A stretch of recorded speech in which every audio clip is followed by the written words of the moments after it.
Hello， 你陈好，部长你好，又见面了，欢迎来到我们的空中访民情。谢谢。来，我请你上我们这个非常特别的露营车，因为是10周年嘛，10周年，所以呢，我们就今年做的比较特别一点。哦，这是以前的照片啊。你看，你其实是空中访民情的常客，对，这10年来啊，你每一年都有参加。你看看，你觉得有什么变化吗？我看好像没有什么变化嘞。还好啦，头发还在。当然，我们不能够说你完全也没有老啦，是必定会的。但是我觉得看起来更有智慧啊。对，有智慧，而且有精神啊。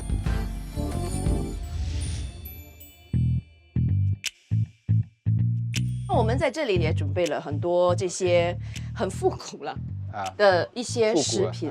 OK， 你对这些熟悉吗？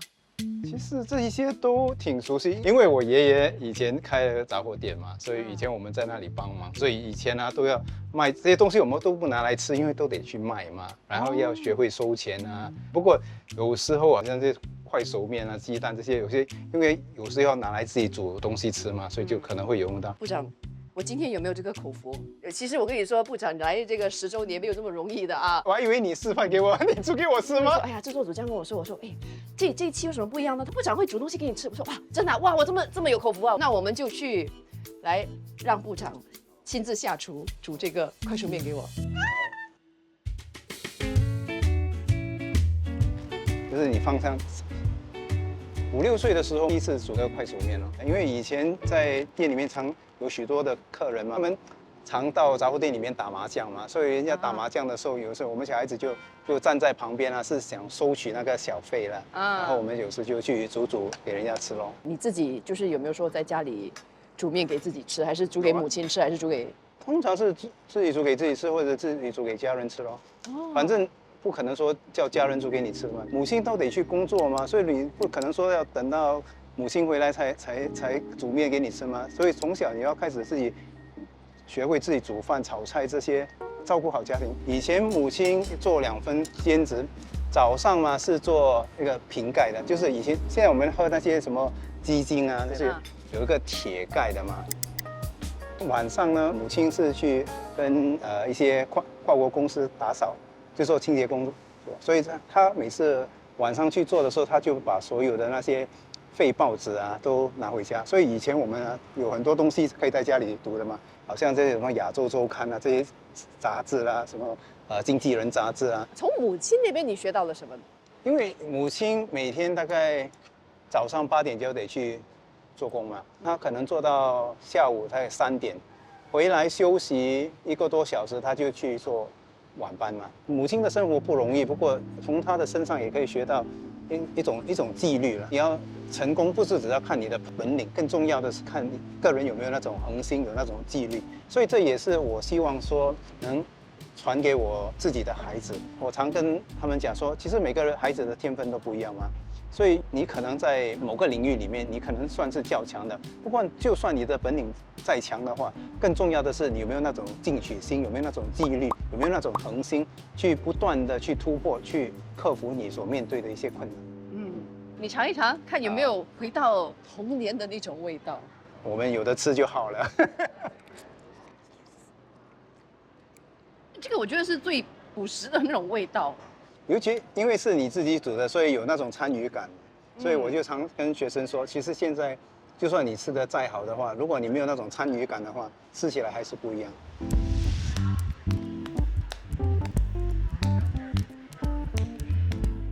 以前我们拥有的比较少，不过我们会很珍惜，不管是机会或者是书本也好，我们都非常的珍惜。就像以前我母亲讲，人家丢弃的所谓的报纸或者是杂志，我们都得那么的珍惜，把它带回家去，一遍遍的去读，然后不像现在你刷一刷就什么都可以在网上或者是在你的手机里面可以读到嘛。现在可能我们的挑战是我们拥有的比较多，那我们还会不会这么的去珍惜？现在我常到学校去走访，我常问学生说，如果明天你当校长的话，你会做出哪一些改变，或者是提升什么设施啊？现在的学生都说，我们可不可以在这方面做得更多，在这方面做得更好？那通常那些点子呢，都是要花许多钱的。那我就常挑战他们说，如果我们没有这些钱的话，我们怎么样做得最好？有很多时候是因为他没有那么多的钱，没有那么多的资源，他想得更深，他想得更细，怎么样去突破所面对的一些挑战。你自己本身在小的时候，你会玩的一些游戏，因为没有这么多资源嘛，现在你肯定是没有电动的，对，也没有手机。那你以前小时候是玩什么呢？其实以前我们小时候什么都可以玩，就算我们自己去制造一些玩具也可以。比如好像你说以前我们跳绳啊，是自己用橡皮筋，像橡皮筋接起来了啊，所以这也可以玩。我还记得在小学的时候，因为可能在学校里面什么足球啦、篮球啦都没有这种设施的嘛，那我们抓几粒石头也可以玩的吗？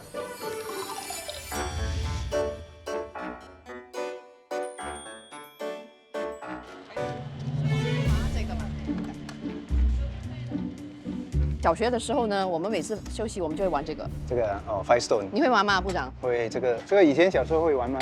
我看这些游戏是我小时候玩的，对呀，那种 Five Stone 嘛，应该是更加的 primitive 一点。我猜的。没有，他是讲我年龄跟你差很多。没有，我不是说你年龄跟我一样，我是讲我年龄跟你一样。我已经忘记了，因为到了最后你全部剪了之后，然后好像要一个选一个吗？来，我给你拿着这个啊，你等等，最后一个还要去换一换呢。哦，对，是要换一换什么的。第一个是一个拿一个，第二个是一次拿2个吗？但其实我就觉得以前小时候玩的东西呢，都会，因为它不是那么比丰富较简单呐，你要去用头脑去想，去创新嘛。那种玩的规则你可以不断的创新嘛，所以同样的东西呢，你可以用不同样的方法去玩嘛。来，你试一下。来，这个呢要考。部长，我拿到了一些很特别的照片。当当，你知道是谁吗？看起来应该是我吧？你自己都不认得自己吗？我们有你2张旧照片，哪里找到的？其实我也不知道哪一个是我的。随便找。从这边哦，应该可以猜一猜了。但是有有你在里面吗？我想应该是有我。我看一下，这应该是以前在参加童军的时候，然后这一些所谓的木架嘛，都是我们得自己亲手去搭的。分享一下那个时候你在中学时候的一些回忆呀。其实我上中1的时候，我在第1个星期就决定了不要参加童军。只有童军得自己去买这个制服。那因为当时我们家庭的背景不是那么好嘛，所以我们就说不要去参加这个童军了。不过到了第2个、第3个星期，就有些学长啊，就是带我们出去野外。久而久之，觉得说，其实童军呢，那种凝聚力啊，一种跟同僚的一个团队的一个精神，那种温暖，是觉得是挺不错的。那就参加了童军。在童军里面有句话说，在军队里面有这同样的一句话说 ，You take care of the man, the man will take care of the mission。你照顾好你周边的同僚和你一起就会达成你的那个使命。我知道，好像现在的教育方法，包括还有一些课外活动，都跟我们以前经历的有些不一样，对吧？比如这间学校嘛，他们就比较着重于好像这些飞行的一些课程嘛，我们叫做 applied learning。通过这些比较实际的一些生活例子的话，他们就可能更好、更快的去掌握这些所谓的一些新的概念。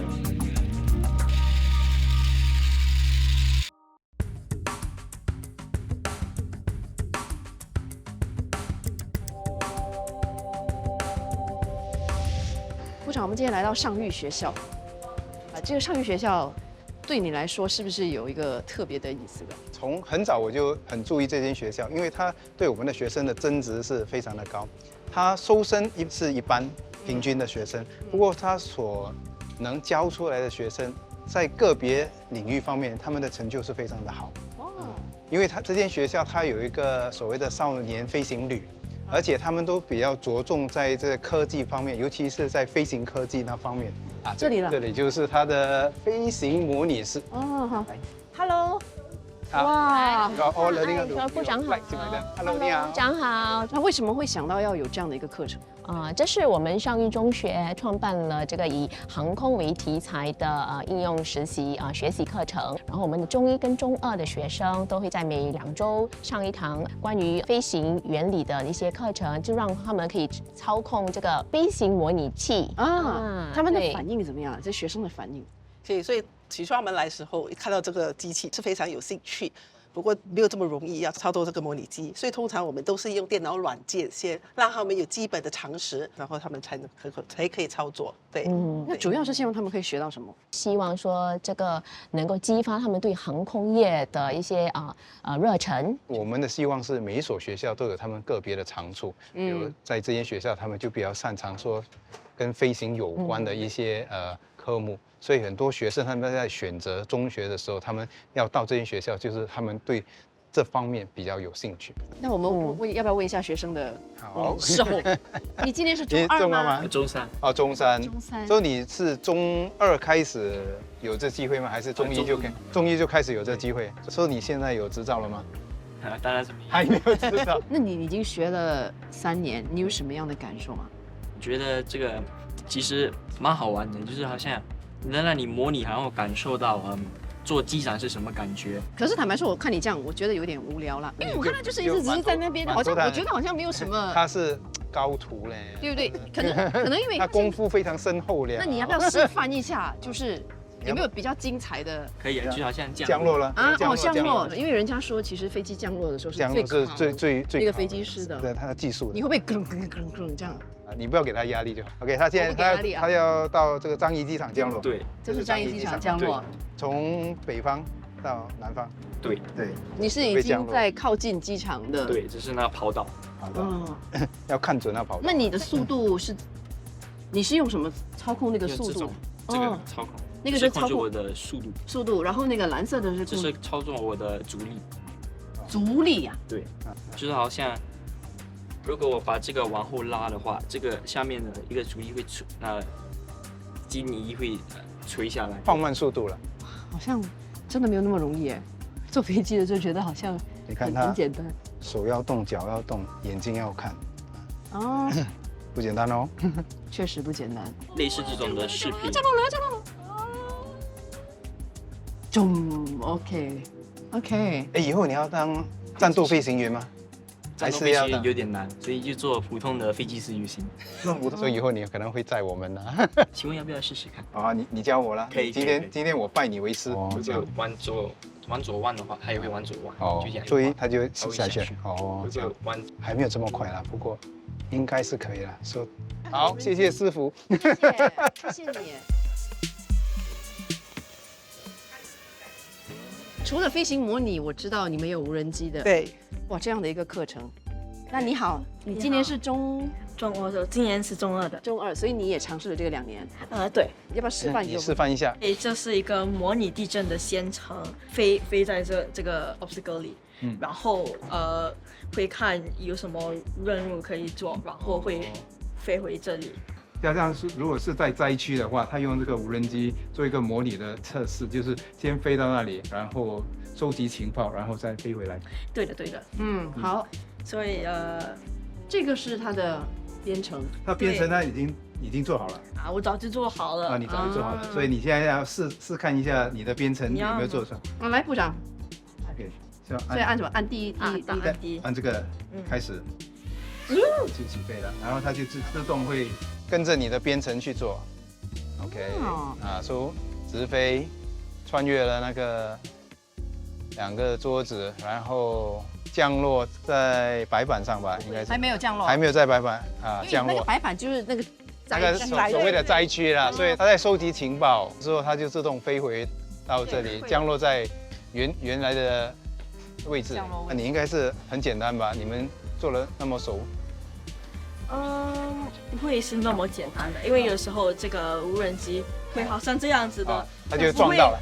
会撞到的，可是他们飞的有时候会有点奇怪的，所以要去调整你的那个程序。好像要调整，因为就是刚才可能是排错了。刚才可以那个高度，现在不可以了，所以每次飞的都是不一样的。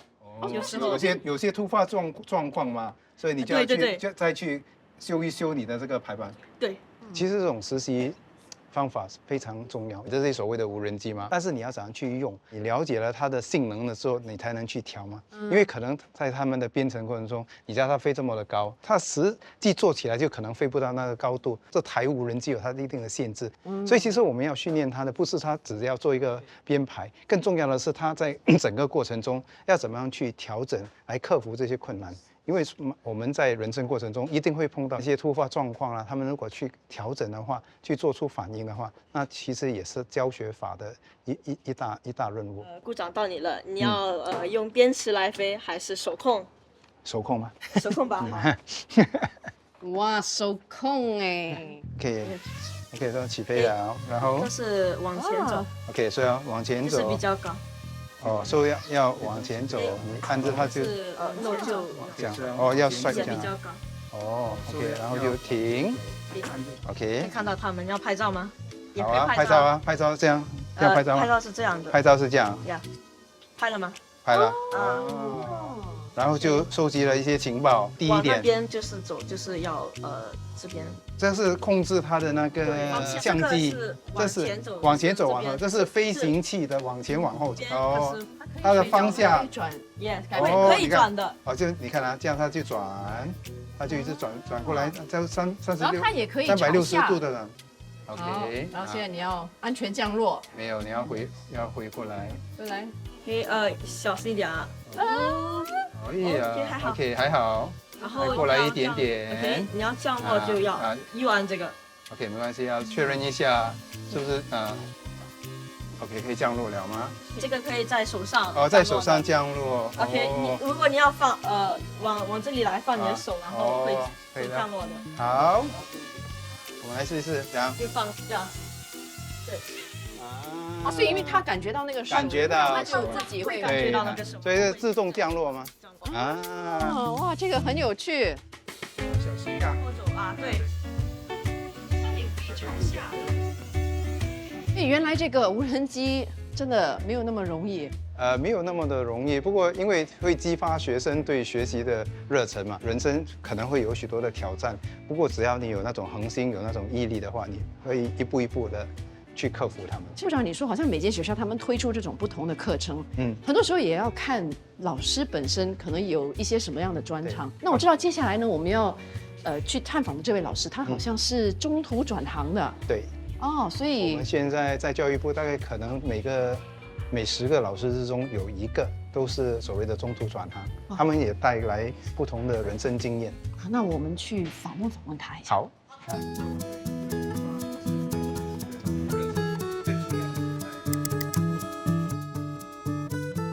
嗨，老师好。哎，你好。好。你好，老师。下午好。谢博士，谢老师。哇，你在备课吗？这些都是我们中式学生都会用的。然后就是让他们学习一些观众可能比较熟悉的一些疾病，比如糖尿病啊，还有一些肾衰竭等。我挺好奇你的背景的，因为老师你是研究生，你是以研究为主的吧？之前就在加入教育部之前，尤其是在一个研究所担任一名研究员，所以那时候我在修读我的博士学位。我发现我比较外向的人，那研究其实不能让我跟很多人接触。那然后在2018年，我就决定在一所中学学习，然后实习当中呢，我发现说这每天我都能接触到不同的人与事，然后我就决定在2019年正式加入教育部了。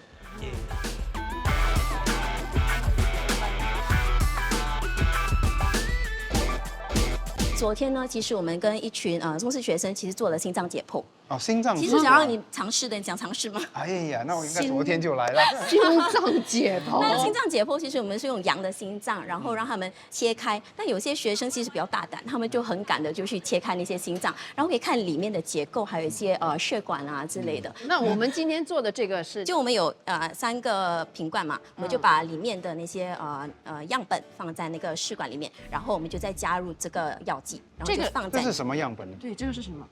尿液，开玩笑的。哎呀，怎么可能这么清澈？喝很多水。没有，这个其实就是我们准备的，就让学生可以看到，如果你是糖尿病患者，其实会看到一些葡萄血糖。所以这个就是模拟尿液，模拟尿液。但是我们可以尝试就用这个滴管，然后每个人，那我就你就拿1，我拿2，那你拿了3。好，好，这个是一个 Benedict solution，然后我们就让部长做吧，好不好？好我们就也是每个试管滴2次，我们就可以放在那个热放水里面。在热水里面。哦，那我们会看到变化吗？会，如果它还是1 2 3蓝色的话，其实就里面没有葡萄糖；如果它变成绿色，就有一点点葡萄糖；橘色还是红色呢，就是那个人糖尿病非常严重。你从你的原本的那个职业改到当老师，需要适应些什么吗？研究其实我面对的是细胞嘛，但是我改成做教授的时候，我要面对很多人啊，家长、学生还有部长，所以部长没有给他压力就。要适应怎么管理一间教室啊，跟学生沟通，然后还要跟家长沟通。哦最大的变化。所以满足感是在教育部比较大，因为你是塑个人造下一代的一个品格发展。对，那时候在2018年我是新手妈妈嘛，那是我觉得教育下一代其实一个很有意义、很重要的工作。其实对于一些中途要转行的人，可能他们会有一些顾虑。你在转换保套的过程中，最大的挑战是什么？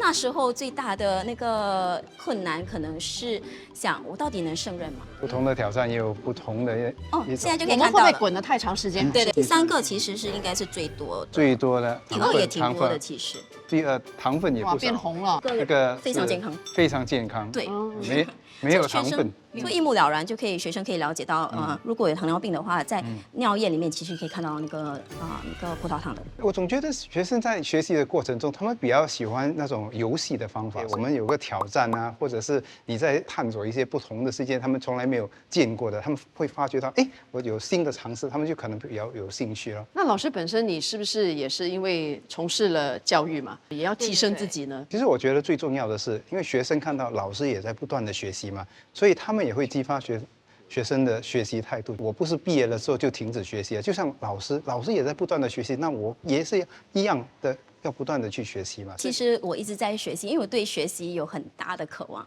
就在2022年，其实学校给我一个。在那个教师学习计划，其实我到了总部的那个辅导处，把那些知识更好的带回到学校。其实我们今年也有机会到法国，其实去带一群学生和老师去图鲁兹，然后去一个中学来交流。哇，真的。所以现在我们也非常鼓励我们的老师到校外去学习，那他们带回来的那些故事会激发学生对学习的热忱。我现在听你们这么说，我都好想回到校园了。想回吗？可以的，回来做学生多幸福，还做老师吗？做老师也可以来，我们给你一个份。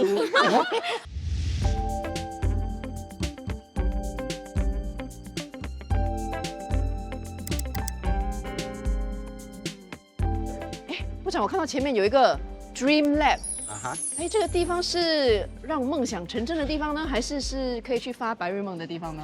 其实两者都需要，因为你要梦想成真呢，你有时也要发一发白日梦，哦，你要突破现有的思维嘛。我喜欢，我看应该是一个很有趣的地方，我们好去看一看。我们一起去来，Hello，黄老师，不好意思打扰你们。大家好，大家好 Hello，你们好 everyone。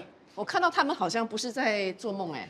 没有，他们现在很认真的在学习。这个是什么呢，黄老师？你可以跟我们说一下吗？他们在用这个 3D 打印技术，还有一个 Tinkercad 的 software 来实现他们的梦想。哦，所以基本上就是你想到什么东西，你就可以让它变成一个很立体的物品。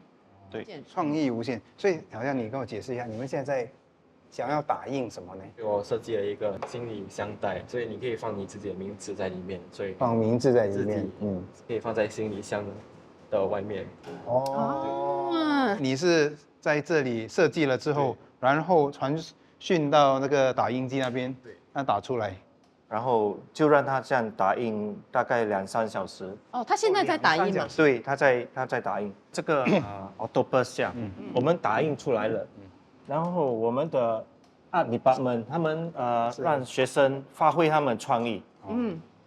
八爪鱼。哦，这个八爪鱼，所以是你们设计的吗？是学生们设计的吗？还是？对，是我的学长设计。因为一开始其实是蛮难的，所以有些时候可能想放弃啊。所以，但是如果我们坚持的话，其实是蛮好玩的。做好我们的设计后，打印出来，我们会感觉很骄傲，因为我们已经辛苦了2个月，然后打印出来会蛮骄傲的。我们是希望说学生对这些新的科技有个认识，而且不会觉得陌生，不会觉得有恐惧，因为以后他们到找工作的时候，他们可能就更好、更容易的去胜任他们以后的任务。我自己是觉得啊，他们现在接触多了，然后希望他们的想法也会更开拓。以前呢，我们学的时候可能学起来比较单调，因为我们是把一个理念学起来，所以有时我们都不懂学了这个理念呢用在什么地方。现在的教学法是把它倒转过来，他们知道了要怎么样去应用这样，然后他们才去了解这个理念，所以他们在用这些机器的时候，或者用这些新的科技的时候，更容易上手。嗯。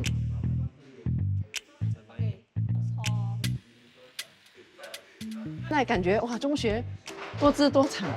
哎，他们在玩什么呢？对呀，他们哇是 ，Hello，Hello，你们好。很好。我们从那边走进去，跟他们互动一下。OK， 部长，你知道这是什么游戏吗？应该是 football 吧？哎 ，football。哇 ，You stay back every day to play. You stay back every day. They stay back for you。部长，你要不要跟他们一起 ？OK。来，部长你来。So I'm your teammate.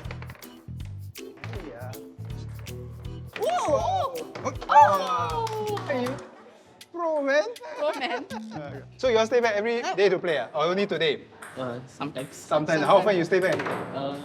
Every like once a week, someday. Oh, once a week. But this is open to everyone, right? So you can come and play anytime, right? Yeah. 部长，你会玩乒乓吗？不会，乒乓会玩不？我乒乓会玩你啊！我以前是校队的。好像以前你是校队啊？小学的时候。你来展示一下嘞。可以呀。小学啦，小学。你让他是校队了，校队了。你来嘛。校队。好，你跟我一起啦。啊，我们打包啦，你跟我一起。哎呀。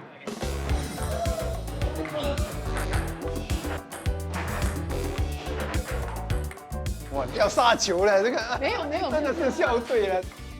来，喂，啊，你看，真的是校队啊！要给部长一点权的。哦，反应好耶！这个我不会这么拿拍子的，我这个是新。你们是专业的，我看那些专业的都是。没有啦，专业的是讲专业的是那种有知识的那种。哇，他们有知识哇，很强。哦，对，哇，这个。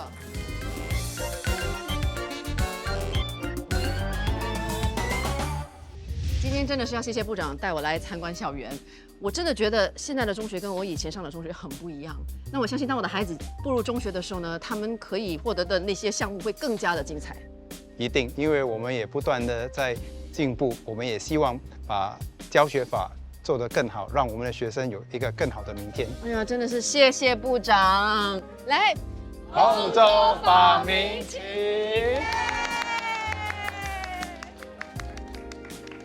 每一年来到空中访民情，都学到新的东西，看到新的东西，也看到整个团队的创新精神。希望在继续的日子里面有更多的创新点子，也祝空中访民情10周年快乐！